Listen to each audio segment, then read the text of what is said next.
Let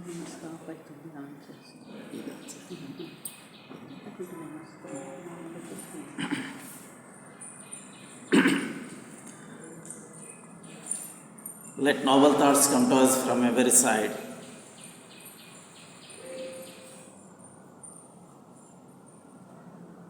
ಜೀವನ್ಮುಕ್ತ ಗುರುಗಳ ಆತ್ಮ ಚೈತನ್ಯಗಳಿಗೆ ನಮಸ್ಕರಿಸುತ್ತಾ, ನಮ್ಮ ಗುರುಗಳಾದ ರತ್ನಾಕರ ವಿಶ್ವನಾಥರಾಜು ರವರ ಆತ್ಮ ಚರಣಗಳಲ್ಲಿ ನಮಸ್ಕರಿಸುತ್ತಾ, ಇವತ್ತಿನ ಈ ಗೋಷ್ಠಿಯ ನಿರ್ದೇಶಕರಾದಂತಹ ಶ್ರೀಯುತ ರೆಡ್ಡಪ್ಪಾಚಾರಿ ರವರ ಆತ್ಮ ಚೈತನ್ಯಕ್ಕೆ ನಮಸ್ಕರಿಸುತ್ತಾ, ಈಗಾಗಲೇ ಇಲ್ಲಿ ನೆರೆದಿರ್ತಕ್ಕಂಥ ಸೋದರ ಸೋದರಿಯರ ಆತ್ಮ ಚೈತನ್ಯಗಳಿಗೆ ನಮಸ್ಕರಿಸುತ್ತಾ, ಇವತ್ತಿನ ಈ ಒಂದು ಮೊದಲನೆಯ ಘಟ್ಟವನ್ನು ನಾನು ಪ್ರಾರಂಭಿಸೋದಕ್ಕೆ ಇಷ್ಟಪಡ್ತೇನೆ. ಇವತ್ತಿನ ಆನಂದಮಯ ಜೀವನ ಅಥವಾ ಆನಂದಭರಿತ ಜೀವನ ಈ ಶೀರ್ಷಿಕೆಯ ಅಡಿಯಲ್ಲಿ ಮೊದಲನೆಯದಾಗಿ ಥಿಯಾಸಫಿಯ ಸಂದೇಶ, ದ ಮೆಸೇಜ್ ಆಫ್ ಥಿಯಾಸಫಿ. ಈಗ ಇಷ್ಟೂ ದಿನಗಳಿಂದ ನೀವು ಎಲ್ಲ ಗೋಷ್ಠಿಗಳಲ್ಲಿ ಬೇರೆ ಬೇರೆ ಕಡೆಗಳಲ್ಲಿ ಕೇಳಿರುವ ಎಲ್ಲ ಆಧ್ಯಾತ್ಮಿಕ ವಿಷಯಗಳು, ಚಿಂತನೆಗಳು, ಯೋಚನೆಗಳು ಅವೆಲ್ಲ ಥಿಯಾಸಫಿಯ ಸಂದೇಶಗಳೇ. ಪ್ರತಿ ಆಧ್ಯಾತ್ಮಿಕ ಚಿಂತನೆಯೂ ಕೂಡ ಥಿಯಾಸಫಿಯ ಸಂದೇಶನೇ. ನಾವು ಇಲ್ಲಿ ಥಿಯಾಸಫಿಯ ಮೂಲ ಸಂದೇಶವೆಂದರೆ, ಎಲ್ಲ ಜೀವಿಗಳು ಮೂಲಭೂತವಾಗಿ ಪರಸ್ಪರ ಸಂಬಂಧವನ್ನು ಹೊಂದಿವೆ. ಹೇಗೆ ಪರಸ್ಪರ ಸಂಬಂಧವನ್ನು ಹೊಂದಿವೆ? ನಾವೆಲ್ಲ ಈಶ್ವರನ ಅಂಶಗಳು. We are all factions of god. ಆ ಬ್ರಹ್ಮ ಚೈತನ್ಯದ ನಾವು ತುಣುಕುಗಳು. ಅದರಿಂದ ನಾವೆಲ್ಲವೂ ಸಂಬಂಧವನ್ನು ಹೊಂದಿದ್ದೀವಿ. ನಾವು ಯಾವಾಗಲೂ ಹೇಳ್ತಾ ಇರ್ತೀವಿ ಆತ್ಮೀಯ ಸ್ವಾಗತ, ಆತ್ಮೀಯ ವಂದನೆ ಅಂತ. ಅಂದರೆ ಎಲ್ಲರಿಗೂ ನಾವು ಆತ್ಮದ ಹೃದಯಪೂರ್ವಕವಾಗಿ ನಾವು ಅವರಿಗೆ ಮೆಸೇಜನ್ನು ಪಾಸ್ ಮಾಡ್ತೀವಿ. ಇದು ಆತ್ಮ ಸಂಬಂಧವನ್ನು ಹೊಂದಿದೆ. ಹಾಗಾದರೆ ನಾವು ಎಲ್ಲರೂ ಕೂಡ ಒಂದು ನಿವ್ವಳ ಸಂಬಂಧವನ್ನು ಹೊಂದಿದ್ದೀವಿ. ಎಲ್ಲ ಜೀವಿಗಳು, ಎಲ್ಲ ನಾವು ಮಾನವರು ಎಲ್ಲ ಸೇರಿ.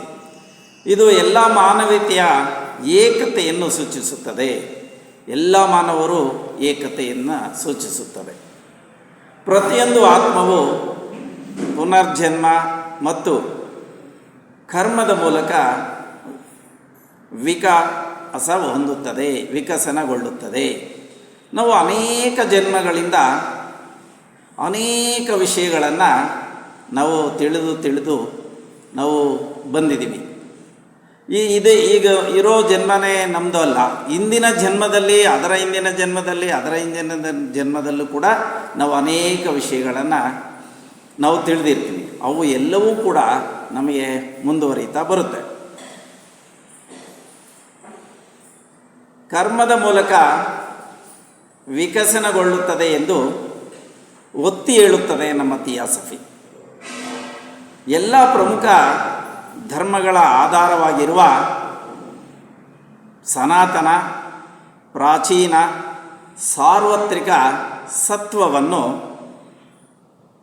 ಆಧರಿಸಿದ ಆಳವಾದ ನೈತಿಕ ಜೀವನವನ್ನು ಪ್ರತಿಪಾದಿಸುತ್ತದೆ ಥಿಯಾಸಫಿ. ಇದು ಒಂದು ಮುಖ್ಯ ಉದ್ದೇಶ. ಥಿಯಾಸಫಿ 19ನೇ ಶತಮಾನದ ಉತ್ತರಾರ್ಧದಲ್ಲಿ HP ಬ್ಲವಟ್ಸ್ಕಿ ಮಾತ ಥಿಯಾಸಫಿಕಲ್ ಸೊಸೈಟಿಯಿಂದ ಜನಪ್ರಿಯಗೊಳಿಸಲ್ಪಟ್ಟಿತು. ಮಾನವ ಕುಲಕ್ಕೆ ಇದರ ತಾತ್ವಿಕ ಮತ್ತು ನೈತಿಕ ಸಂದೇಶವು 3 ಪ್ರಾಥಮಿಕ ತತ್ವಗಳ ಮೇಲೆ ನಿಂತಿದೆ. ಅವು ಯಾವುವೆಂದರೆ, ಮಾನವ ಕುಲಕ್ಕೆ ಥಿಯಾಸಫಿಯ ಸಂದೇಶವು ಜನಾಂಗ, ಮತ, ಲಿಂಗ ಅಥವಾ ಜಾತಿಯ ಭೇದವಿಲ್ಲದೆ ಸಾರ್ವತ್ರಿಕ ಸಹೋದರತ್ವ ಅಥವಾ ಸಹೋದರ ಭಾವ ಎಲ್ಲ ಮಾನವೀಯತೆಯು ಆಂತರಿಕವಾಗಿ ದೈವಿಕವಾಗಿದೆ. Entire humanity is a divine. ಆ ಡಿವೈನ್ ಮತ್ತು ಒಂದೇ ಸಾರ್ವತ್ರಿಕ ಜೀವನವನ್ನು ನಾವು ಹಂಚಿಕೊಳ್ಳುತ್ತೇವೆ ಎಂದು ಥಿಯಾಸಫಿ ಕಲಿಸುತ್ತದೆ. ಈ ಅಂತಿಮ ಏಕತೆಯನ್ನು ಅರಿತುಕೊಳ್ಳುವ ಮೂಲಕ ವ್ಯಕ್ತಿಗಳು ಸ್ವಾರ್ಥವನ್ನು ಸಕ್ರಿಯವಾಗಿ ಸಹಾನುಭೂತಿ ಮತ್ತು ಪ್ರೀತಿಯ ಸೇವೆಯಿಂದ ಬದಲಾಯಿಸಲು ಪ್ರೋತ್ಸಾಹಿಸಲಾಗುತ್ತದೆ. ಎಲ್ಲ ಜೀವಿಗಳ ಏಕತೆ, ದ ಒನ್ ಲೈಫ್, ಎಲ್ಲ ಗೋಚರ ವಿದ್ಯಮಾನಗಳ ಹಿಂದೆ ಒಂದು ಶಾಶ್ವತ ಅಪರಿಮಿತ ವಾಸ್ತವವಿದೆ. ಪ್ರತಿಯೊಂದು ಆತ್ಮವು ಈ ಸಂಪೂರ್ಣತೆಯ ದೈವಿಕ ಕಿಡಿಯಾಗಿದೆ. ಆಗಲೇ ಹೇಳಿದನು.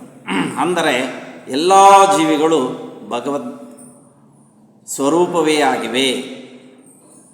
ನೆಕ್ಸ್ಟು ಸಾರ್ವತ್ರಿಕ ಸಹೋದರತ್ವ ಅಥವಾ ಸಹೋದರ ಭಾವ, ಯೂನಿವರ್ಸಲ್ ಬ್ರದರ್ಹುಡ್.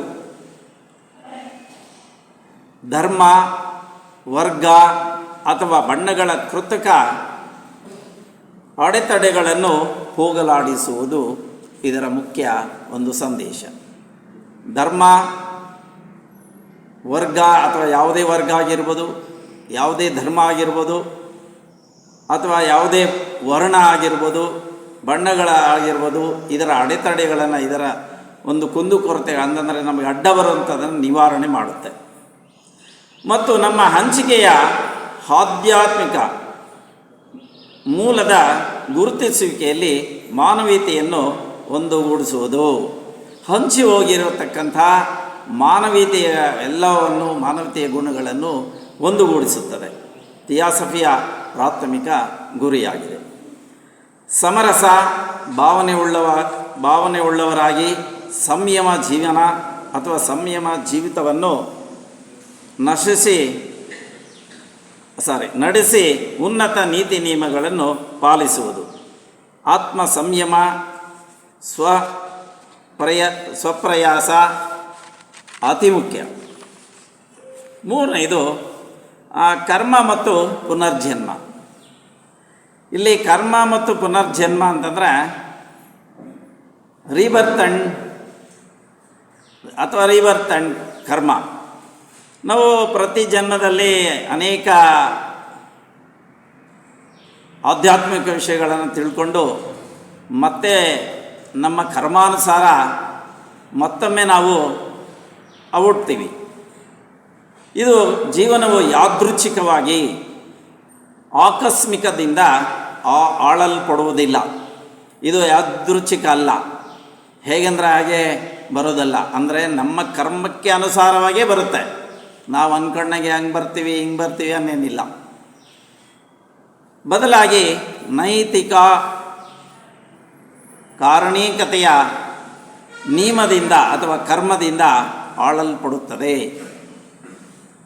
ಆತ್ಮವು ಪುನರ್ಜನ್ಮ ಪ್ರಕ್ರಿಯೆಯ ಮೂಲಕ ಅನೇಕ ಜೀವಿತಾವಧಿಗಳಲ್ಲಿ ವಿಕಸನಗೊಂಡಿರುತ್ತದೆ. ಅನೇಕ ಜೀವಿತಾವಧಿಗಳು, ಒಂದು ಜೀವಿತ ಅಲ್ಲ, ಸುಮಾರು ಎಲ್ಲ ಜೀವಿತಗಳಲ್ಲಿ ನಾವು ನಾವು ಥಿಯಾಸಫಿಯಲ್ಲಿ ಬರೆದು ಕೂತ್ಕೊಳ್ಬೇಕಾದ್ರೆ ಹಿಂದಿನ ಒಂದು ಜೀವಿತದ ಒಂದು ನಮಗೆ ಫಲಿತ ಇರಬೇಕು. ಈ ಎಲ್ಲರೂ ಕೂಡ ನಮ್ಮ ಥಿಯಾಸಫಿಯಲ್ಲಿ ಬಂದು ಥಿಯಾಸಫಿಯ ಒಂದು ಸತ್ಸಂಗದಲ್ಲಿ ಕುಳಿತುಕೊಂಡಿಲ್ಲ. ಅದು ಇಲ್ಲಿ ಯಾರಿದ್ದಾರೆ ಅವರಿಗೆ ಸೀಮಿತ ಆಗಿದೆ. ಅಂದರೆ ಅವರು ಆ ವಿಕಸನ ಇದರಲ್ಲಿ ಎವಲ್ಯೂಷನಲ್ಲಿ ಅವರು ಅಪ್ಗ್ರೇಡ್ ಆಗಿದ್ದಾರೆ, ಉನ್ನತ ಮಟ್ಟಕ್ಕೆ ಬಂದಿದ್ದಾರೆ. ಅಂದರೆ ಈ ಸತ್ಕಾರ್ಯಗಳಲ್ಲಿ ಭಾಗವಹಿಸೋದು, ಸತ್ಸಂಗಗಳಲ್ಲಿ ಭಾಗವಹಿಸೋದು, ಸತ್ಪ್ರೇರಣೆಯನ್ನು ಹೊಂದಿರತಕ್ಕಂಥದ್ದು, ಇವು ಎಲ್ಲ ನಮ್ಮ ಕರ್ಮಾನುಸಾರನೇ. ಕರ್ಮಕ್ಕೆ ತಕ್ಕಂತೆ ನಾವು ಪುನರ್ಜೀವನ ತಗೊತೀವಿ. ಪ್ರತಿಯೊಬ್ಬ ಮನುಷ್ಯನು ತನ್ನದೇ ಆದಂತಹ ಆಧ್ಯಾತ್ಮಿಕ ಪ್ರಗತಿಗೆ ಜವಾಬ್ದಾರನಾಗಿರುತ್ತಾನೆ. ಅವನ ಒಂದು ಆಧ್ಯಾತ್ಮಿಕ ಪ್ರಗತಿಗೆ ಅವನೇ ಜವಾಬ್ದಾರನಾಗಿರುತ್ತಾನೆ. ನೆಕ್ಸ್ಟ್ ಜ್ಞಾನ ಸಂಶ್ಲೇಷಣೆ, ಸಿಂಥಸಿಸ್ ಆಫ್ ನಾಲೆಡ್ಜ್. ಬ್ರಹ್ಮವಿದ್ಯೆಯು ಧರ್ಮ, ತತ್ವಶಾಸ್ತ್ರ ಮತ್ತು ವಿಜ್ಞಾನದ ತುಲನಾತ್ಮಕ ಅಧ್ಯಯನವನ್ನು ಪ್ರೋತ್ಸಾಹಿಸುತ್ತದೆ. ಎಲ್ಲ ಪ್ರಮುಖ ವಿಶ್ವ ನಂಬಿಕೆಗಳ ಆಂತರಿಕ ನಿಗೂಢ ಸತ್ಯಗಳು ಒಂದೇ ಆಗಿವೆ. ಅಂದರೆ ಎಲ್ಲ ಪ್ರಮುಖ ವಿಶ್ವ ನಂಬಿಕೆಗಳು, ಆಂತರಿಕ ನಿಗೂಢ ಸತ್ಯಗಳು ಒಂದೇ ಆಗಿವೆ. ಎಲ್ಲ ಕಡೆಯೂ ಎಲ್ಲ ಜನರ ಆಂತರಿಕ ಸತ್ಯಗಳು ಬೇರೆ ಬೇರೆ ಆಗಿಲ್ಲ, ಅವೆಲ್ಲ ಒಂದೇ, ಆಧ್ಯಾತ್ಮಿಕವಾಗಿ ಒಂದೇ ಆಗಿರುತ್ತದೆ. ಅಥವಾ ನಾವು ಅದನ್ನು ಬೇರೆ ಬೇರೆ ರೀತಿಯಲ್ಲಿ ಅದನ್ನು ನಾವು ಇದು ತಿಳಿಸ್ಬೋದು, ಆದರೆ ಒಂದೇ ಆಗಿರುತ್ತದೆ.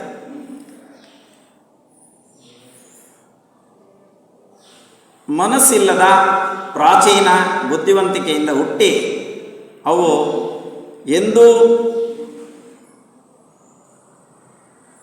ಎಂದೂ ಅದು ಪ್ರಸ್ತಾಪಿತವಾಗುತ್ತದೆ. ಸೂಕ್ತ ಶಕ್ತಿಗಳನ್ನು ಜಾಗೃತಗೊಳಿಸುವುದು ಒಂದು ಸಂದೇಶ. ಇದು ಮಾನವರಿಗೆ ಭೌತಿಕ ಪ್ರಪಂಚವನ್ನು ಮೀರಿ ನೋಡಲು ಸವಾಲು ಹಾಕುತ್ತದೆ. ನಮ್ಮ ಭೌತಿಕ ಪ್ರಪಂಚವನ್ನು ಮೀರಿ ಅದಕ್ಕಿಂತ ಮೇಲ್ಮಟ್ಟದಲ್ಲಿ ಆಧ್ಯಾತ್ಮಿಕ ಚಿಂತನೆಗಳನ್ನು ತಿಳಿಸಿಕೊಡಲು ಇದು ಒಂದು ಸಂದೇಶವಾಗಿದೆ. ಆಧ್ಯಾತ್ಮಿಕ ಸ್ವಯಂ ಪರಿವರ್ತನೆ ಆಧ್ಯಾತ್ಮಿಕವಾಗಿ ನಾವೇ ಆಗಬೇಕು ಮತ್ತು ಪ್ರಕೃತಿಯ ಗುಪ್ತ ನಿಯಮಗಳ ತನಿಖೆಯನ್ನು ಪ್ರತಿಪಾದಿಸುತ್ತದೆ. ಪ್ರಕೃತಿಯಲ್ಲಿನ ಅನೇಕ ಗುಪ್ತ ನಿಯಮಗಳಿದೆ. ಆ ನಿಯಮಗಳ ಪ್ರಕೃತಿಯೇ ಒಂದು ನಮಗೆ ಬೋಧನೆಯನ್ನು ಕಲಿಸ್ಕೊಡ್ತಾ ಇರುತ್ತೆ. ಪ್ರಕೃತಿಯಿಂದ ಅನೇಕ ರೀತಿಯ ವಿಷಯಗಳನ್ನು ನಾವು ತಿಳಿತೀವಿ. ಇದನ್ನು ತನಿಖೆಯಿಂದ ಪ್ರತಿಪಾದಿಸುತ್ತದೆ ನಮ್ಮ ಥಿಯಾಸಫಿ ಒಂದು ಅಂಧ ಧರ್ಮವಲ್ಲ, ಬದಲಾಗಿ ಪ್ರತಿಯೊಬ್ಬ ವ್ಯಕ್ತಿಯೊಳಗಿನ ದೈವಿಕ ಸ್ವಭಾವವನ್ನು ಜಾಗೃತಿಗೊಳಿಸಲು ಪ್ರಯತ್ನಿಸುವ ಜೀವನ ತತ್ವವಾಗಿದೆ. ಪ್ರತಿಯೊಬ್ಬರಲ್ಲೂ ಕೂಡ ದೈವಿಕ ಸ್ವಭಾವವನ್ನು ಜಾಗೃತಿಗೊಳಿಸುವ ಪ್ರಯತ್ನಿಸುವ ಒಂದು ಜೀವನ ತತ್ವವಾಗಿದೆ.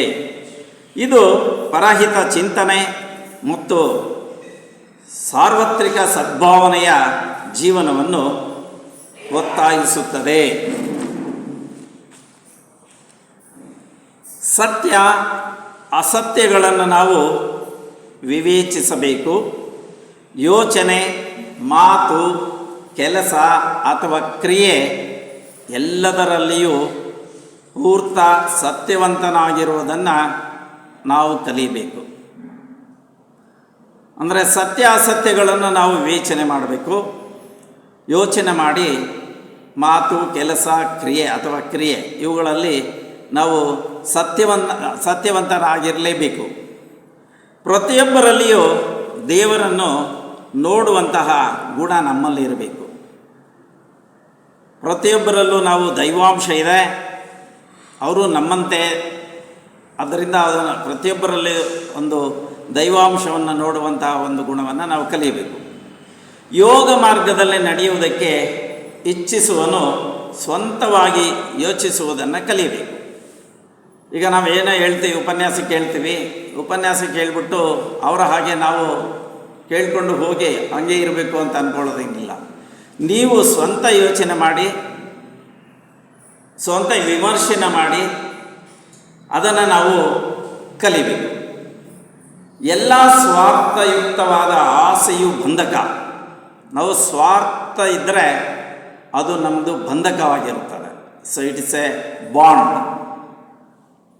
ಎಷ್ಟೇ ಶ್ರೇಷ್ಠವಾದ ವಿಷಯಗಳನ್ನು ಆಶಿಸಿದರೂ ಸರಿಯೇ, ಆಸೆಗಳು ಎಷ್ಟು ಶ್ರೇಷ್ಠವಾಗಿದ್ದರೂ ಸರಿಯೇ, ಅವೆಲ್ಲವೂ ಬಂಧಿಸುವು ಎಂಬುದನ್ನು ತಿಳಿ. ಸೊ ಎಲ್ಲ ಆಸೆಗಳು ನಮ್ಮನ್ನು ಬಂಧಿಸುತ್ತೆ, ನಾವು ಆಚೆ ಹೋಗಿ ಬಿಡೋದಿಲ್ಲ. ಆಧ್ಯಾತ್ಮಿಕ ಒಂದು ಚಿಂತನೆಗೆ ಹೋಗೋದಕ್ಕೆ ಬಿಡೋದಿಲ್ಲ. ಅದನ್ನು ನಾವು ತಿಳಿಯಬೇಕು. ಗರ್ವಭಾವದಿಂದ ನಿನ್ನ ಮನಸ್ಸನ್ನು ಹಿಂದಕ್ಕೆ ಸೆಳೆದುಕೋ. ಅಹಂನಿಂದ ನಿನ್ನ ಮನಸ್ಸನ್ನು ಹಿಂದಕ್ಕೆ ಸೆಳೆದುಕೋ. ಹಿಂದಕ್ಕೆ ಸೆಳೆದುಕೊಳ್ಳೋದು ಹೇಗೆ? ಆಮೆ ನೋಡಿದ್ದೀರಿ ನೀವು, ಟಾಟಾಯ್ಸ್.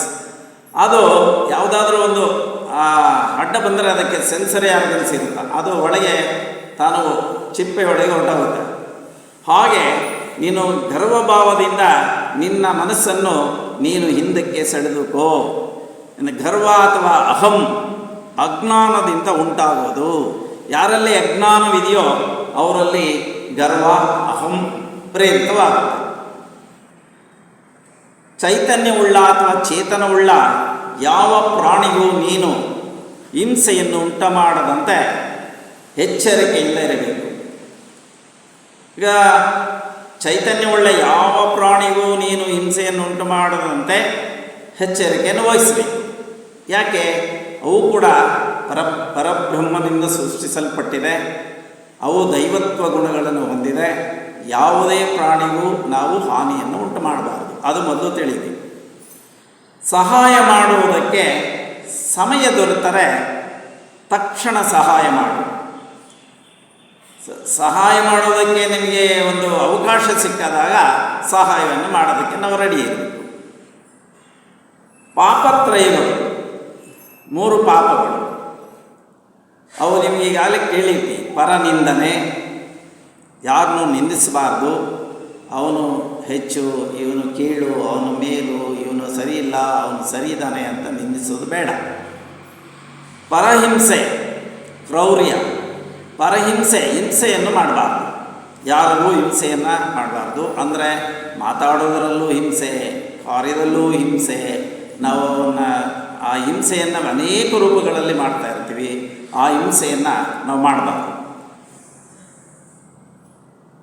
ಮತ್ತು ಮೂಢಭಕ್ತಿ. ಈ ಮೂಢಭಕ್ತಿ ಅಂತಂದ್ರೆ ನಾವು ಒಂದು ದೇವಸ್ಥಾನಕ್ಕೆ ಹೋಗ್ತೀವಿ. ದೇವಸ್ಥಾನದಲ್ಲಿ ಎಲ್ಲರೂ ಕೈ ಮುಗಿತಾ ಇದ್ದಾರೆ, ನಾನೂ ಕೂಡ ಅವರನ್ನು ನೋಡಿ ಕೈ ಮುಗಿತೀನಿ. ಇದು ವಿಗ್ರಹಾರಾಧನೆ. ವಿಗ್ರಹವನ್ನು ನೋಡ್ತೀವಿ ಹೊರತು ವಿಗ್ರಹದಲ್ಲಿ ದೇವರನ್ನು ನೋಡುವುದಿಲ್ಲ. ನಮ್ಮ ಪಕ್ಕದಲ್ಲಿರೋರು ಅವರಲ್ಲೂ ಕೂಡ ದೇವರು ಇದ್ದಾನೆ, ನಮ್ಮಲ್ಲೂ ಇದ್ದಾನೆ. ನಾವು ವಿಗ್ರಹವನ್ನು ಮಾತ್ರ ನೋಡ್ತೀವಿ, ಆ ವಿಗ್ರಹದಲ್ಲಿರುವ ದೇವರನ್ನು ನೋಡೋದಿಲ್ಲ.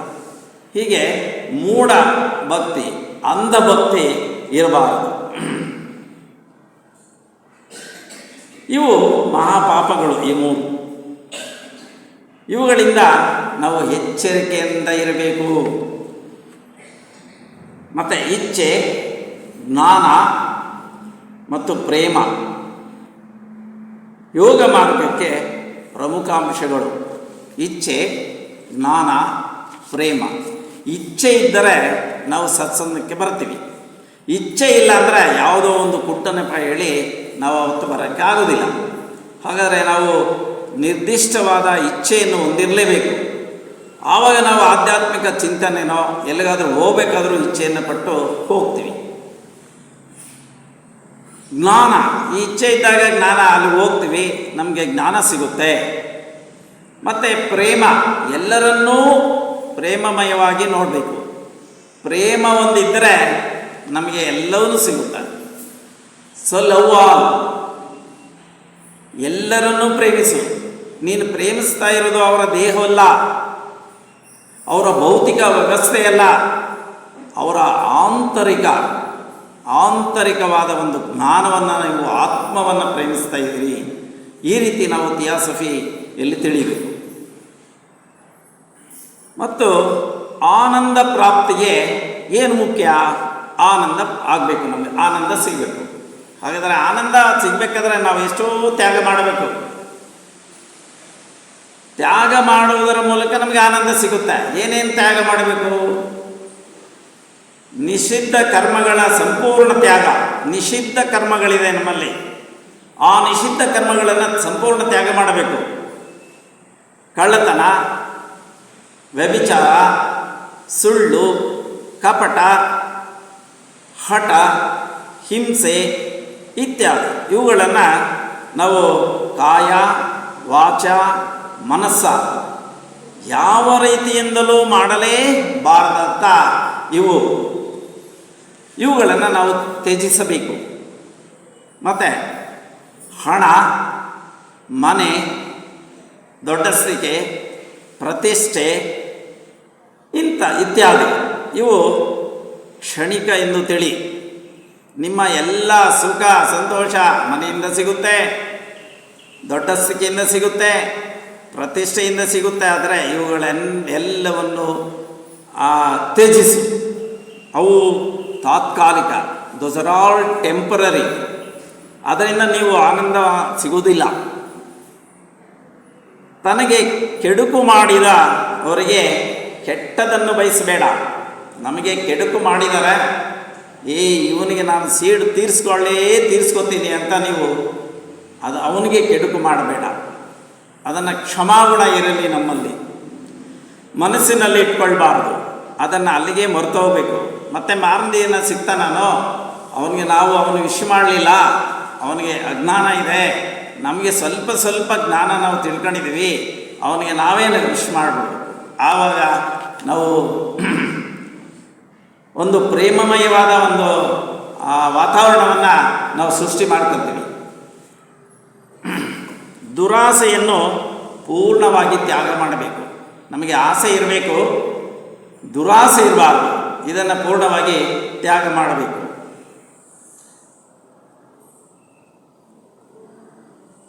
ಇದು ನಮಗೆ ಆಧ್ಯಾತ್ಮಿಕ ಜೀವನಕ್ಕೆ ತುಂಬ ಅಡ್ಡಿಯಾಗುತ್ತೆ.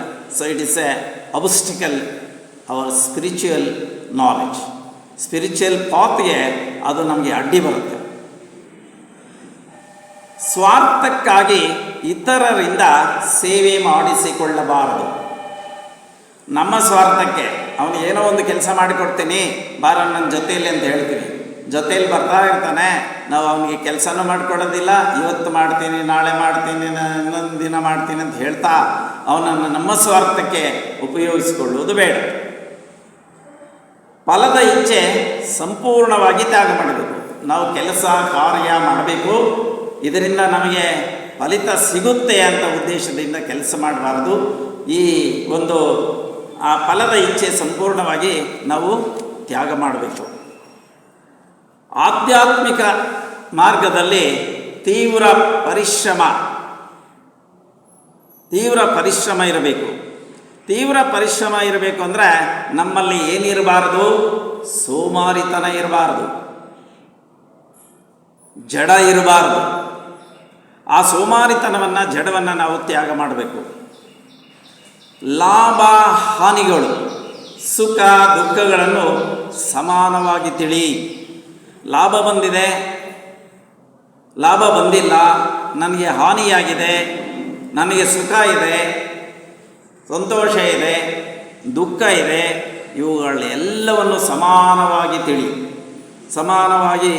ತಿಳಿದು ಅತ್ಯಮೂಲ್ಯವಾದ ಸಮಯವನ್ನು ವ್ಯರ್ಥ ಮಾಡಬಾರದು. ಅಮೂಲ್ಯವಾದ ಸಮಯ ನಿಮ್ಗೆ ಗೊತ್ತಿದೆ, ಕಾಲ ಹೊಟ್ಟೋದ್ರೆ ಅದು ಮತ್ತೆ ಬರೋದಿಲ್ಲ. Each and every second is important. ನಾವು ಹೊಸತನವನ್ನು ನೋಡ್ತಾ ಇರ್ತೀವಿ, ಆದರೆ ಹಿಂದಿನ ಒಂದು ಆ ಸೆಕೆಂಡನ್ನು ನಮಗೆ ಸಿಗೋದಿಲ್ಲ. ಅಹಂಕಾರ ಭಾವ ಪೂರ್ಣತ್ಯಾಗ, ಆಗಲೇ ಹೇಳಿದ್ದೀನಿ. ಎಲ್ಲ ಕರ್ಮಗಳನ್ನು ಭಗವಂತನಿಗಾಗಿಯೇ ನಿಷ್ಕಾಮ ಭಾವನೆಯಿಂದ ಮಾಡೋದು. ನಾವು ಮಾಡುವ ಎಲ್ಲ ಕೆಲಸ ಕಾರ್ಯಗಳು ಭಗವಂತನಿಗಾಗಿಯೇ ಮಾಡ್ತಾ ಇದ್ದೀವಿ ಅಂತ ತಿಳಿಬೇಕು. ಸ್ವಧರ್ಮ ಪಾಲನೆ, ಎಲ್ಲ ಕಷ್ಟಗಳನ್ನು ಸಹಿಸು. ನಾವು ಸ್ವಧರ್ಮ ಪಾಲನೆಯಿಂದ ಅನೇಕ ತೊಂದರೆಗಳು ಬರುತ್ತೆ. ಆ ಎಲ್ಲ ತೊಂದರೆಗಳನ್ನು ನೀನು ಸಹಿಸುವುದು. ಭಯವನ್ನು ಸಂಪೂರ್ಣವಾಗಿ ಬಿಡು. ನಮಗೆ ಅನೇಕ ಭಯಗಳಿದೆ. ಎದ್ದಲೇ ಏನಾಗುತ್ತೋ ಅಂತ ಭಯ, ನಿದ್ದೆ ಹೋದರೆ ಏನಾಗುತ್ತೋ ಅಂತ ಭಯ, ಹೋದರೆ ಅಲ್ಲಿ ಏನೇ ಹಿಡ್ಕೊಂತೀವಿ ಅನ್ನೋ ಭಯ, ಅಥವಾ ಯಾವುದೋ ಒಂದು ಕೆಲಸ ಆಗಲಿಲ್ಲ ಒಂದು ಭಯ. ಹೀಗೆ ಅನೇಕ ಭಯಗಳಿದೆ. ಪ್ರತಿ ಬೆಳಗಿನ ಎದ್ದೇಳಿದ ತಕ್ಷಣ ಸಾಯಂಕಾಲ ಮಲಗೋವರೆಗೂ ಭಯದಿಂದಲೇ ಬದುಕ್ತೀವಿ. ಸಾಯಂಕಾಲ ಮಲಗೋವಾಗ ಕೂಡ ಭಯ, ನಿದ್ದೆ ಬರುತ್ತೋ ಬರೋದಿಲ್ಲ. ನಮಗೆ ನಿದ್ದೆ ಯಾವಾಗ ಬರುತ್ತೆ? ಬೆಳಗಿನಿಂದ ಸಾಯಂಕಾಲದವರೆಗೂ ನಾವು ಮಾಡಿರ್ತಕ್ಕಂಥ ಕೆಲಸ ಕಾರ್ಯಗಳು ಸರಿಯಾಗಿದ್ದರೆ ಅದು ನಿದ್ದೆ ಚೆನ್ನಾಗಿ ಬರುತ್ತೆ. ಇಲ್ಲ ಅಂದರೆ ನಿದ್ದೆ ಬರೋದಿಲ್ಲ. ಮನಸ್ಸನ್ನು ಇಂದ್ರಿಯಗಳನ್ನು ವಶದಲ್ಲಿಡು. ಇದು ತುಂಬ ಕಷ್ಟ. ಮನಸ್ಸು ಮತ್ತು ಇಂದ್ರಿಯಗಳನ್ನು ವಶದಲ್ಲಿ ಇಟ್ಕೋಬೇಕು. ಅದನ್ನು ಹಿಡ್ಕೋಬೇಕು. ಆಗೋದಿಲ್ಲ, ಅಷ್ಟು ಸುಲಭ ಅಲ್ಲ. ಅದನ್ನು ಹಿಡ್ಕೋಬೇಕು ನಾವು. ಅಂತಃಕರಣದಲ್ಲಿ ನಿತ್ಯ ನಿರಂತರ ಪ್ರಸನ್ನತೆ ಇರಬೇಕು. ಒಳಗೆ ಪ್ರಸನ್ನತೆ ಇರಬೇಕು. ಆಚೆ ಕಡೆ ತುಟಿ ಬಿಚ್ಚಿ ನಗ್ತೀವಿ, ಆದರೆ ಒಳಗೆ ಇವನು ಸರಿ ಇಲ್ಲ ಅನ್ಕೊತಾ ಇರ್ತೀವಿ. ಅಂತಃಕರಣದಲ್ಲಿ ಅವನಿಗೆ ಬೇರೆದನ್ನು ನಾವು ಹೇಳ್ತೀವಿ, ಹೊರಗೆ ಮಾತ್ರ ಬೇರೆದೇ ಹೇಳ್ತೀವಿ. ಅಂತಃಕರಣ ಒಳಗೆ ನಮಗೆ ಅವನ ಬಗ್ಗೆ ಒಳ್ಳೆಯ ಇದು ವಿಶ್ವಾಸ ಇರಬೇಕು. ಚಂಚಲತೆ ಮತ್ತು ಸಂಶಯ ಇಲ್ಲದಿರುವುದು. ಸಂಶಯ ಯಾರ ಬಗ್ಗೆನೂ ಇಲ್ಲದೇ ಇರುವುದು. ಧ್ಯಾನ ಭೋಗ ಜೀವನ. ಧ್ಯಾನ ಇರಬೇಕು, ಭೋಗ ಜೀವನ ವರ್ಜನೆ ಇರಬೇಕು. ಭೋಗ ಜೀವನ ಬೇಡ. ದಯೆಯುಳ್ಳ ಮಾತುಗಳು ಅದನ್ನು ನಾವು ಯಾವಾಗಲೂ ನಿರಂತರವಾಗಿ ಮಾತಾಡಬೇಕು. ಎಂತಹ ಸನ್ನಿವೇಶದಲ್ಲೇ ಆಗಲಿ ಉದ್ವೇಗಕ್ಕೊಳಬಾರದು. ಯಾವುದೇ ಒಂದು ಸನ್ನಿವೇಶ ಬಂದಾಗ ನಾವು ಉದ್ವೇಗಕ್ಕೆ ಒಳಗಾಗಬಾರದು. ಉದ್ವೇಗ ಆದರೆ ಯಾರಿಗೆ ಲಾಸು? ನಮಗೇ ಲಾಸು. ಇದು ಒಂದು ಸಂದೇಶ. ಎಂತಹ ಸನ್ನಿವೇಶದಲ್ಲಾಯಿತು. ವಿವೇಕಯುಕ್ತ ಜೀವನ. ನಾವು ಪರಮಗುರು ಚರಣ ಸನ್ನಿಧಿಯಲ್ಲಿ 4 ಅಧ್ಯಾಯಗಳಿವೆ. ಪರಮಗುರು ಚರಣ ಸನ್ನಿಧಿಯಲ್ಲಿ ಇಲ್ಲದೆ ಇರೋದು ಯಾವುದೂ ಇಲ್ಲ. ಅದೊಂದು ಚಿಕ್ಕ ಪುಸ್ತಕವನ್ನು ನಾವು ಓದ್ಕೊಂಡ್ರೆ ಸಾಕು. 10 ಸಲ ಓದಿದ್ರು ಅದು ಭಗವದ್ಗೀತೆ ಓದಿದ ಹಾಗೆ. ನೀವು ಒಂದು ಸಲ ಓದಿದಾಗ ಒಂದು ಯೋಚನೆ ಬರುತ್ತೆ, ಇನ್ನೊಂದು ಸಲಿಗೆ ಇನ್ನೊಂದು ಯೋಚನೆ, ಇನ್ನೊಂದು ಸಲಿಗೆ ಇನ್ನೊಂದು ಯೋಚನೆ. ಆ ವಿವೇಕಯುಕ್ತ ಜೀವನ, ವೈರಾಗ್ಯ, ಸದಾಚಾರ, ಪ್ರೇಮ, ಹೀಗೆ ನಾವು ಇದನ್ನು ಸಂದೇಶವನ್ನು ಯಾವಾಗಲೂ ನೆನಪಿನಲ್ಲಿ ಇಟ್ಕೋಬೇಕು. ಹಾಗಾದರೆ ನಮ್ಮ ಶೀರ್ಷಿಕೆಯು ಸ್ವಲ್ಪ ಅದನ್ನು ಟಚ್ ಮಾಡ್ತೇನೆ. ಆನಂದದಿಂದ ಜೀವಿಸುವುದು ಅಥವಾ ಆನಂದಭರಿತ ಜೀವನ, ಆನಂದಮಯ ಜೀವನ. ಹೇಗೆ ಆನಂದಮಯ ಜೀವನ? ಗೌತಮ ಬುದ್ಧ ಹೇಳ್ತಾನೆ. ಇದು ಕೂಡ ಒಂದು ಸಂದೇಶನೇ. ಗೌತಮ ಬುದ್ಧನ ಪ್ರಕಾರ ದುಃಖರಾಹಿತ್ಯವೇ ಆನಂದ. ದುಃಖ ಇಲ್ಲದಿರುವುದೇ ಆನಂದ. ಯಾರಿಗೆ ದುಃಖ ಇಲ್ಲ? ನಮಗೆ ದುಃಖ ಯಾರೂ ಇಲ್ಲ, ಎಲ್ಲರಿಗೂ ಇದೆ. ಹಾಗಾದರೆ ಗೌತಮ ಬುದ್ಧರು ಹೇಳಿದ್ದಾರೆ, ಒಂದು 4 ಚತುರಾರ್ಯ ಸತ್ಯಗಳನ್ನು ಹೇಳಿದ್ದಾರೆ. ದುಃಖ ಎಲ್ಲರಿಗೂ ಇದೆ. ದುಃಖಕ್ಕೆ ಮೂಲ ಕಾರಣ, ದುಃಖವನ್ನು ನಿವಾರಣೆ ಮಾಡೋದು, ಆ ನಿವಾರಣೆ ಮಾಡೋದಕ್ಕೆ ಮಾರ್ಗ, ಇವನ್ನು ಸೂಚಿಸಿದ್ದಾರೆ. ಈಗ ನಮಗೆಲ್ಲರಿಗೂ ದುಃಖ. ಜನನದಿಂದ ದುಃಖ, ವೃದ್ಧಾಪ್ಯದ ದುಃಖ, ರೋಗ ಭಯದ ದುಃಖ, ಮೃತ್ಯು ಸಮಯದಲ್ಲಿ ದುಃಖ. ಮೃತ್ಯು ಸಮಯದಲ್ಲಿ ಯಾಕೆ ದುಃಖ? ನಾನು ಇಷ್ಟೆಲ್ಲ ಸಂಪಾದಿಸಿದ್ದೀನಿ, ನನ್ನ ಮಕ್ಕಳು ನೋಡ್ಕೊತಾರೋ ಇಲ್ವೋ, ಇದೆಲ್ಲರಿಗೂ ಹೊಟ್ಟೋಗುತ್ತೋ ಏನೋ, ಏನಾಗುತ್ತೋ ಏನೋ, ಈ ಭಯ ಪಟ್ಕೊಂಡೇ ಸಾಯ್ತೀವಿ. ಅದು ಮೃತ್ಯು ಸಮಯದಲ್ಲಿ ದುಃಖ. ಮತ್ತು ಬಂಧು ಮಿತ್ರರು ವಿಯೋಗ ದುಃಖ. ಹೀಗೆ ಅನೇಕ ದುಃಖಗಳಿವೆ. ಎಲ್ಲರೂ ಆನಂದದಿಂದ ಜೀವಿಸಬೇಕೆಂದು ಇಷ್ಟಪಡ್ತೀವಿ. ನಾವೇ ಅಲ್ಲ, ನಮ್ಮ ಕುಟುಂಬದವರು, ನಮ್ಮ ನೆರೆಹೊರೆಯರು ಚೆನ್ನಾಗಿರಬೇಕು ಅಂದ್ಕೊಳ್ಳೋದಿಲ್ಲ. ನಮ್ಮ ಕುಟುಂಬದವರು ಚೆನ್ನಾಗಿರಬೇಕು, ಆನಂದವಾಗಿರಬೇಕು ಅಂದ್ಕೊತೀವಿ, ಕೋರ್ಕೊತೀವಿ, ತಪನ ಪಡ್ತೀವಿ, ಪ್ರಯತ್ನಿಸ್ತೀವಿ. ಆದರೆ ನಾವು ಎಷ್ಟು ಆನಂದದಿಂದಿರಬೇಕೆಂದು ಪ್ರಯತ್ನಿಸಿದರೂ ಆನಂದವನ್ನು ಹೊಂದಲಾಗುತ್ತಿಲ್ಲ. ಏಕೆ? ನಾವು ಪ್ರಯತ್ನ ಪಡ್ತಾನೆ ಇದ್ದೀವಿ, ಆನಂದ ಪಡಬೇಕಂತ ಆನಂದ ಪಡೆಯಲಿಕ್ಕಾಗ್ತಾ ಇಲ್ಲ. ಪ್ರತಿಯೊಬ್ಬರು ಯಾವುದೋ ಒಂದು ಸಮಸ್ಯೆಯಿಂದ, ರೋಗದಿಂದ, ಬಾಧೆಯಿಂದ, ಕಷ್ಟಗಳಿಂದ ಜೀವಿಸುತ್ತಿರ್ತಾರೆ. ಆನಂದ ಜೀವಿಸಬೇಕೆಂದರೆ ಏನು ಮಾಡಬೇಕೆಂದು ತಿಳಿಯದ ಸ್ಥಿತಿಯಲ್ಲಿರುತ್ತೇವೆ. ಮಾನವರು ಸುಖ, ಸಂತೋಷ, ಆನಂದವನ್ನು ಕೋರಿಕೊಳ್ಳುತ್ತೇವೆ. ತಮ್ಮ ಇಡೀ ಜೀವನದ ಉದ್ದಕ್ಕೂ ಸುಖ, ಸಂತೋಷ, ಆನಂದಗಳಿಂದ ಇರಬೇಕು ಎಂದು ಇಷ್ಟಪಡುತ್ತಾರೆ. ಹಾಗಾದರೆ ಸುಖ ಎಂದರೇನು? ಸಂತೋಷ ಎಂದರೇನು? ಆನಂದ ಎಂದರೇನು? ಇದು ನಮಗೆ ಸುಖ ಅಂದರೇನು, ಸಂತೋಷ ಅಂದರೇನು, ಆನಂದ ಅಂದರೇನು? ವಾಸ್ತವವಾಗಿ ಕೋರಿಕೊಳ್ಳಬೇಕಾಗಿರುವುದು ಯಾವುದು? ಈ ಮೂರರಲ್ಲಿ ಯಾವುದು ನಾವು ಕೋರ್ಕೋಬೇಕು? ಸುಖವೇ, ಸಂತೋಷವೇ, ಆನಂದವೇ? ಇವುಗಳಲ್ಲಿ ಯಾವುದು ಮುಖ್ಯ? ಆಲೋಚಿಸಿದರೆ ಸುಖಗಳು ಎಷ್ಟೇ ಇದ್ದರೂ ಆನಂದವಿರುವುದಿಲ್ಲ.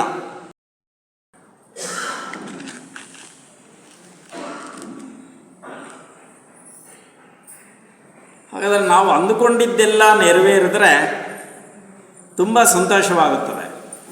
ಹೀಗೆ ಮನಸ್ಸು ಕೋರಿದ ಅಥವಾ ಆಶಿಸಿದ ಕೋರಿಕೆಗಳು ಈಡೇರಿದರೆ ಸಂತೋಷವಾಗುತ್ತದೆ ಎಂದುಕೊಳ್ಳುತ್ತೇವೆ. ಆದರೆ ಅಂಥವುಗಳಿಂದ ಹೊಂದುವ ಸಂತೋಷ ಕೂಡ ತಾತ್ಕಾಲಿಕ. ಅದು ಪಡೆಯುವವರೆಗೆ ಮಾತ್ರ, ಅದರ ನಂತರ ಇರುವುದಿಲ್ಲ. ಮನಸ್ಸಿನ ಮೂಲಕ ಹೊಂದಬಹುದಾದ ಅಥವಾ ಪಡೆಯಬಹುದಾದ ಸುಖ, ಸಂತೋಷಗಳು ತಾತ್ಕಾಲಿಕ, ಅವು ಶಾಶ್ವತವಲ್ಲ. ಇವುಗಳಿಂದ ಪಡೆಯುವ ಆನಂದ ತಾತ್ಕಾಲಿಕ. ಆದರೆ ಮಾನವರು ನಾವು ಅವುಗಳಿಂದಲೇ ಆನಂದ ಲಭಿಸುತ್ತದೆ ಎಂದುಕೊಂಡು ಅವುಗಳಿಗಾಗಿಯೇ ಪ್ರಯತ್ನಿಸುತ್ತೇವೆ. ಆದರೆ ಆನಂದ ಎಲ್ಲಿದೆಯೋ ತಿಳಿದುಕೊಳ್ಳದೇ ಹೋಗುತ್ತಿದ್ದೇವೆ. ಉದಾಹರಣೆ ಇದಕ್ಕೆ ನಿಮಗೆಲ್ಲ ಗೊತ್ತಿದೆ, ಚಿರಪರಿಚಯ. ಒಂದು ನಾಯಿ ಮೂಳೆಯನ್ನು ಕಚ್ಚುತ್ತಾ ಇರುತ್ತದೆ.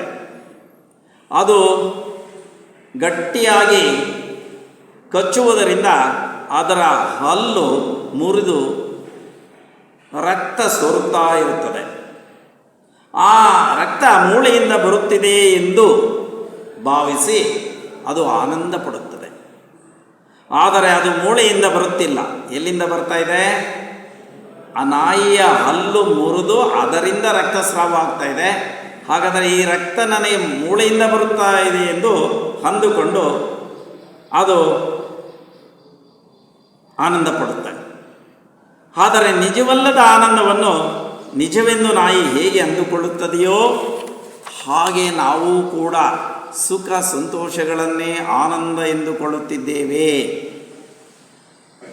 ಆನಂದವೆಂದರೆ ಮನಸ್ಸಿಲ್ಲದ ಸ್ಥಿತಿಯಲ್ಲಿ ಆತ್ಮದಿಂದ ಬರುವುದೇ ಅಥವಾ ಹೊಂದುವುದೇ ನಿಜವಾದ ಆನಂದ. ಎಚ್ಚರ ಸ್ಥಿತಿಯಲ್ಲಿ ಧ್ಯಾನದ ಮೂಲಕ ಆನಂದವನ್ನು ನಾವು ಅನುಭೂತಿಯಿಂದ ಪಡೆಯಬೇಕು. ಸದಾ ಎಚ್ಚರ ಸ್ಥಿತಿಯಲ್ಲಿ ಧ್ಯಾನವನ್ನು ಮಾಡುತ್ತಾ ಅಂತಃಕರಣದಲ್ಲಿ ಅಂತರಾತ್ಮರದಿಂದ ಬರುವುದೇ ಆನಂದ. ಮಿಕ್ಕ ಎಲ್ಲ ತಾತ್ಕಾಲಿಕ. ಬುದ್ಧರು ಒಂದು 4 ಅಂಶಗಳನ್ನು ಹೇಳಿದ್ದಾರೆ: ಶ್ರದ್ಧೆ, ಶೀಲ, ದಾನ, ಪ್ರಜ್ಞೆ. ಆಧ್ಯಾತ್ಮಿಕ ಮಾನಸಿಕ ಮೌಲ್ಯಗಳ ಶ್ರದ್ಧೆ ಮತ್ತು ವಿಶ್ವಾಸವಿರಬೇಕು. ಪಂಚಶೀಲಗಳು, ಹಿಂಸೆ, ಕಳ್ಳತನ ಇವೆಲ್ಲ ಇಲ್ಲದಿರಬೇಕು. ದಾನ ಉದಾರವಾಗಿ ಮಾಡಬೇಕು. ಯಾವುದೇ ಫಲಿತವನ್ನು ನಾವು ಅದರಿಂದ ಆಶಿಸಬಾರದು. ಸಂಪೂರ್ಣ ದುಃಖರಾಹಿತ್ಯಕ್ಕೆ ಪ್ರಜ್ಞೆ ಎನ್ನುತ್ತೇವೆ. ಮತ್ತು ಇದು ದಾನದಿಂದ ಆನಂದ ಪಡ್ತಾರೆ ಕೆಲವರು ಧ್ಯಾನದಿಂದ ಆನಂದ ಪಡ್ತಾರೆ. ದಾನದಿಂದ ಆನಂದ ಪಡಬೇಕಾದ್ರೆ ಷರತ್ತಿಲ್ಲದ ದಾನ ಇರಬೇಕು. ಅನ್ಕಂಡೀಷನಲ್, ಪರಿಮಿತಿ ಇಲ್ಲದಿರಬೇಕು. ಇದು ಭೇದ ಭಾವವಿಲ್ಲದಿರಬೇಕು. ಪ್ರಾಣಿಕೋಟಿಗೂ ಇದನ್ನು ವಿಸ್ತರಿಸಬಹುದು. ಧ್ಯಾನವು ಮನಸ್ಸಿನ ಜಾಗರೂಕತೆಯನ್ನು ಎಚ್ಚರಿಸಿ ಪ್ರಜ್ಞಾ ವಿಕಸನಕ್ಕೆ ಕಾರಣವಾಗುತ್ತದೆ. ಅದು ಮುಂದೆ ಈ ವಿಷಯ ಧ್ಯಾನ ಬರುತ್ತೆ. ಎಚ್ಚೆತ್ತ ಅಥವಾ ಆನಂದಭರಿತ ಜೀವನಕ್ಕೆ ಧ್ಯಾನವೇ ಏಕೈಕ ಮಾರ್ಗ. ಮನಸ್ಸಿನ ಪರಿಶುದ್ಧತೆ ಅಗತ್ಯ. ಅದು ಕೂಡ ಇವತ್ತಿನ ಒಂದು ಉಪನ್ಯಾಸದಲ್ಲಿದೆ. ಮನಸ್ಸಿನ ಅಂದರೆ ಚಿತ್ತ ಶುದ್ಧಿ ಇರಬೇಕು. ಆತ್ಮಜ್ಞಾನ ಪ್ರಾಪ್ತಿಗೆ ಬೇಕಾಗುವ ಪೂರ್ವ ಸಿದ್ಧತೆಯೇ ಚಿತ್ತಶುದ್ಧಿ. ಈ ಮನಸ್ಸು ಅಥವಾ ಮನಸ್ಸಿನ ಶುದ್ಧಿ, ಚಿತ್ತ ಶುದ್ಧಿ ಇಲ್ಲದೆ ಎಷ್ಟೇ ಜನ್ಮಗಳಾದರೂ, ವೇದಾಂತ ಗ್ರಂಥಗಳನ್ನು ಓದಿದರೂ ಅಥವಾ ಆಧ್ಯಾತ್ಮಿಕ ಪುಸ್ತಕಗಳನ್ನು ಓದಿದರೂ ಸಮ್ಯಕ್ ಜ್ಞಾನದ ಪ್ರಾಪ್ತಿಯಾಗುವುದಿಲ್ಲ. ನಮ್ಮ ಜೀವನ ಸುಖ ಶಾಂತಿ ಇರಬೇಕಾದರೆ ಕೆಟ್ಟ ಯೋಚನೆಗಳನ್ನು, ಕೆಟ್ಟ ಆಲೋಚನೆಗಳನ್ನು ಇವು ಬರದಂತೆ ನೋಡಿಕೊಳ್ಬೇಕು. ಮನಸ್ಸನ್ನು ಸಮತೋಲನದಲ್ಲಿ ಇಟ್ಕೋಬೇಕು. ಮನಸ್ಸನ್ನು ಸಮತೋಲನದಲ್ಲಿ ಇಟ್ಕೊಳ್ಳೋದಕ್ಕಾಗುತ್ತಾ? ಆಗುತ್ತೆ. ಯಾವಾಗ ಆಗುತ್ತೆ? ನಾವು ಇವೆಲ್ಲ ತೋರಿದಾಗ, ತ್ಯಾಗ ಮಾಡಿದಾಗ ಆಗುತ್ತೆ. ದಾನಶೀಲತೆಯಿಂದಲೇ ಸಮತೋಲನ ಬರುತ್ತೆ. ಮನಸ್ಸನ್ನು ನಿಗ್ರಹಿಸುವುದು ಕಷ್ಟ ಸಾಧ್ಯ, ಸುಲಭವಲ್ಲ. ಇದು ಹೇಗೆ ಅಂದರೆ, ಮನಸ್ಸು ಜೇನುಹುಳ ಇದ್ದಂಗೆ. ಇದು ಒಂದು ಹೂವಿನಿಂದ ಇನ್ನೊಂದು ಹೂವಿಗೆ, ಇನ್ನೊಂದು ಹೂವಿನಿಂದ ಇನ್ನೊಂದು ಹೂವಿಗೆ ಮಕರಂದವನ್ನು ಹೀರುತ್ತಾ ಸುಮಾರು ಕಿಲೋಮೀಟರ್ಗಳೇ ಸಂಚರಿಸುತ್ತೆ. ಮತ್ತು ಮೋಡ ಎಲ್ಲೋ ಹೋಗ್ತಾ ಇರುತ್ತೆ. ಎಲ್ಲಿ ಅಂದರೆ ಅಲ್ಲಿ ಮಳೆ ಬರುತ್ತೆ, ಇಲ್ಲ ಬರಲ್ಲ, ಚಲಿಸ್ತಾನೇ ಇರುತ್ತೆ. ಕಾಮ, ಗಾಳಿ, ಹಣ, ಮದ, ಕೋತಿ, ಮೀನು ಇವು ಯಾವಾಗಲೂ ಮಹಾ ಚಂಚಲ. ಮೀನು ನೀರಲ್ಲಿ ಇದ್ದ ಇರೋದಿಲ್ಲ. ಕೋತಿಗೆ ಚಂಚಲ ಮನಸ್ಸಿದೆ. ಶಂಕರಾಚಾರ್ಯರು ಒಂದು ಕಡೆ ಹೇಳ್ತಾರೆ, ವಿವೇಕ ಚೂಡಾಮಣಿಯಲ್ಲಿ ಈ ರೀತಿ ಹೇಳ್ತಾರೆ, ಮನೋನಾಮ ಮಹಾವ್ಯಾಘ್ರೋ ವಿಷಯಾರಣ್ಯ ಭೂಮಿಷು ಚರಿತ ಯತ್ರೇನ ಗಚ್ಚಂತು ಸಾಧುವೋ ಏ ಮುಮುಕ್ಷವ, ಏ ಮನುಷ್ಯ. ಅಂದರೆ ವಿಷಯ ವಸ್ತುಗಳ ಅರಣ್ಯದಲ್ಲಿ ಮನಸ್ಸೆಂಬ ವ್ಯಾಘ್ರ, ಅಥವಾ ಮನಸ್ಸೆಂಬ ವ್ಯಾಘ್ರ ಅಂದರೆ ಹುಲಿನೋ ಚಿರತೆನೋ ಏನೋ ಒಂದು ಅಂದ್ಕೊಳ್ಳಿ, ಚಲಿಸುತ್ತಿದೆ. ಸಾಧಕರೇ, ಮುಮುಕ್ಷರೇ, ಆ ಹುಲಿಯ ಬಲೆಗೆ ಸಿಗಬೇಡಿ, ತಪ್ಪಿಸಿಕೊಳ್ಳಿ ಅಂತ ಧಮ್ಮಪದದಲ್ಲಿ ಭಗವಾನ್ ಬುದ್ಧರು ಈ ರೀತಿ ಹೇಳ್ತಾರೆ. ರಣರಂಗದಲ್ಲಿ ಸಾವಿರಾರು ಸೈನಿಕರನ್ನು ಸೋಲಿಸಿ ಸಂತೋಷ ಪಡ್ಬೋದು, ಆದರೆ ತನ್ನನ್ನು ತಾನು ಗೆಲ್ಲುತ್ತಾನೆ ಅಂದರೆ ತನ್ನನ್ನು ತಾನು ಗೆಲ್ಲುತ್ತಾನೋ ಅವನ ಗೆಲುವು ನಿಜವಾಗಿಯೂ ಮಹತ್ತರವಾದದ್ದು. 1000 ಸೈನಿಕರಿಂದ ಗೆಲ್ಬೋದು, ಆದರೆ ಮನುಷ್ಯ ತನ್ನನ್ನು ತಾನು ಗೆಲ್ಲುವುದೇ ಅತಿ ಮುಖ್ಯ. ಸ್ವಾಮಿ ವಿವೇಕಾನಂದ ಒಂದು ಕಡೆ ಹೇಳ್ತಾರೆ, ಮನಸ್ಸು ಕೋತಿ ಇದ್ದಂಗೆ. ಕೋತಿಗೆ ಎಂಡ ಕುಡಿಸಿದಾಗ ಇನ್ನು ಸ್ವಲ್ಪ ಚಂಚಲ ಇರುತ್ತೆ. ಎಂಡಕ್ಕೆ ಕುಡಿಸಿದಾದ್ಮೇಲೆ ಒಂದು ಕೋತಿ ಕುಟಕಿದ್ರೆ ಹೇಗಿರುತ್ತೆ? ತುಂಬ ಚಂಚಲ ಆಗುತ್ತೆ. ಮನಸ್ಸು ಈ ಕೋತಿಯ ಹಾಗೆ ಆಸೆಯ ಹೆಂಡವನ್ನು ಕುಡಿದು ತನ್ನ ಕಳವಳವನ್ನು ಹೆಚ್ಚಿಸಿಕೊಳ್ಳುತ್ತೆ. ಈರ್ಷೆ ಎಂಬ ಚೇಳು ಅದನ್ನು ಕುಟುಕಿದರೆ ಕೊನೆಗೆ ಅಹಂಕಾರವೆಂಬ ದೆವ್ವ ಅದನ್ನು ಮೆಟ್ಟುತ್ತದೆ. ಇಂತಹ ಮನಸ್ಸು ನಿಗ್ರಹಿಸುವುದು ತುಂಬ ಕಷ್ಟ.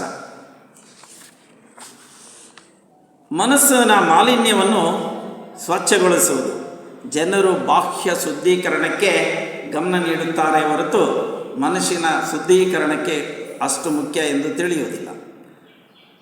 ಶರೀರ ಅಥವಾ ಬಟ್ಟೆಯು ಸ್ವಲ್ಪ ಮಾಲಿನ್ಯವಾದರೆ ತಕ್ಷಣ ಅದನ್ನು ನೀರು ಮತ್ತು ಸಾಬೂನುಗಳಿಂದ ತೊಳೆದು ಶುದ್ಧ ಮಾಡುತ್ತೇವೆ. ಆದರೆ ಮನಸ್ಸು ಅಶುದ್ಧವಾದರೆ ಅದು ನಮ್ಮ ಗಮನಕ್ಕೆ ಬರುತ್ತದೆಯೇ? ಮನಸ್ಸು ಅಶುದ್ಧವಾಗಿದೆ, ಅದು ನಮ್ಮ ಗಮನಕ್ಕೆ ಬರ್ತಾ ಇದೆಯೇ? ಬರ್ತಾ ಇದೆ. ನಮ್ಮ ಅಂತರಾತ್ಮ ಹೇಳ್ತಾ ಇದೆ, inner consciousness is telling every time ನೀನು ತಪ್ಪು ಮಾಡ್ತಾ ಇದೀಯಾ ಅಂತ. ಆದರೆ ಮಾಲಿನ್ಯ ಇದೆ ನಿನ್ನ ಮನಸ್ಸಿನಲ್ಲಿ ಅಂತ ಹೇಳ್ತಾ ಇರುತ್ತೆ. ಗಮನಕ್ಕೆ ಬಂದರೂ ಅದನ್ನು ಏನು ಮಾಡ್ತೀವಿ? ಶುದ್ಧೀಕರಿಸುವ ಯೋಚನೆ ಮಾಡುತ್ತೇವೆಯೇ? ಮನಸ್ಸು ಮಾಲಿನ್ಯ ಎಂಬ ಸುಳಿವು ನಮಗೆ ಹೇಗೆ ತಿಳಿಯುತ್ತದೆ? ನಾವು ಒಂದು ಕ್ಷಣ ಅಂತರ್ಮುಖಿಯಾಗಿ ಯೋಚನೆ ಮಾಡಬೇಕು, ಒಳಮುಖವಾಗಿ ಯೋಚನೆ ಮಾಡಬೇಕು. ಆಗ ನಮಗೆ ನಮ್ಮ ಮನಸ್ಸಿನ ಸುಳಿವು ತನಗೆ ತಾನೇ ಅರ್ಥವಾಗುತ್ತದೆ. ಭಗವದ್ಗೀತೆಯಲ್ಲಿ ಕೃಷ್ಣ ಹೇಳ್ತಾನೆ, ಅಸಂಶಯಂ ಮಹಾಬಾಹೋ ಮನೋ ದುರ್ನಿಗ್ರಹಂ ಚಲಂ ಅಭ್ಯಾಸೇನ ತೂ ಕೌಂತೇಯ ವೈರಾಗ್ಯೇಣ ಚ ಗೃಹ್ಯತೆ.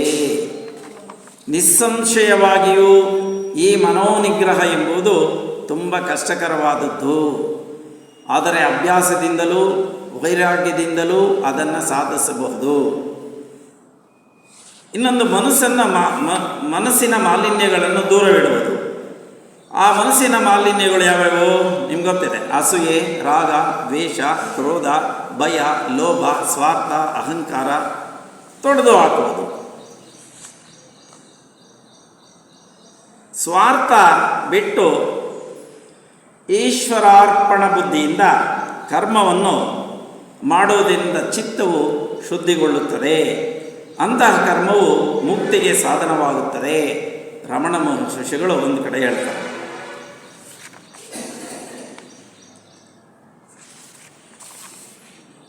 ಮತ್ತು ಮಾಂಸ ಭಕ್ಷಣೆ ಮತ್ತು ಬರುವ ಪಾನೀಯಗಳು ನಿಷೇಧಿಸಲ್ಪಟ್ಟಿದೆ.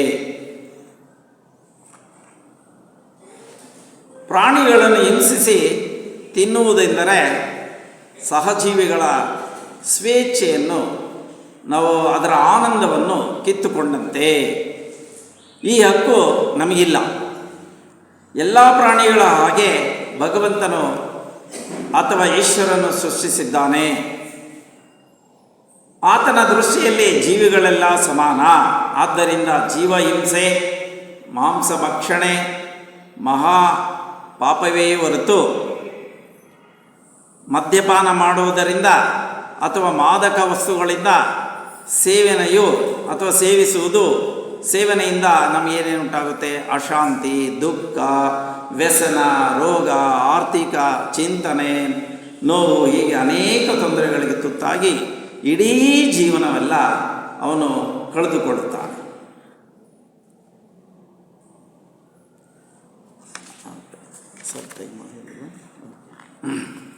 ಕೊನೆಯದಾಗಿ ಜೆ.ಕೆ.ಯ ಸಂದೇಶ.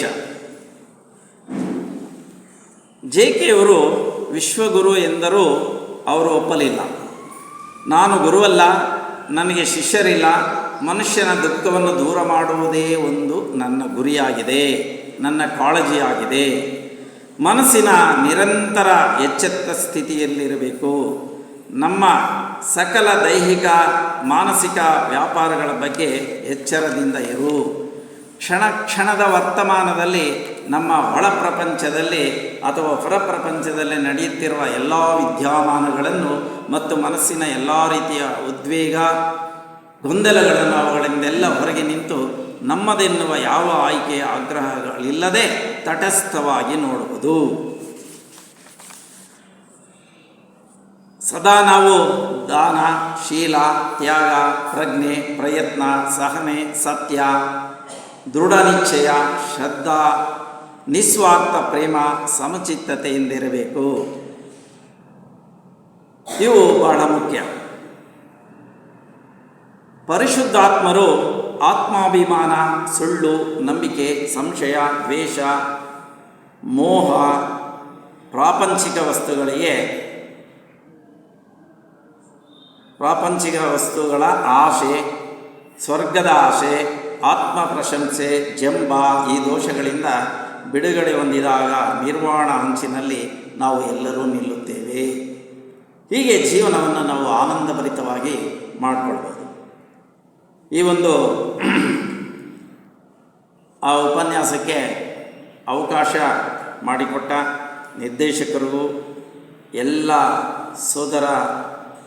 ಸೋದರಾತ್ಮಗಳಿಗೆ ನಮಸ್ಕರಿಸುತ್ತಾ, ಹಾಗೆ ವ್ಯವಸ್ಥಾಪಕರಿಗೂ ನಮಸ್ಕರಿಸುತ್ತಾ ಈ ನನ್ನ ಮಾತುಗಳಿಗೆ ವಿರಾಮವನ್ನು ಹೇಳ್ತಾ ಇದ್ದೀನಿ.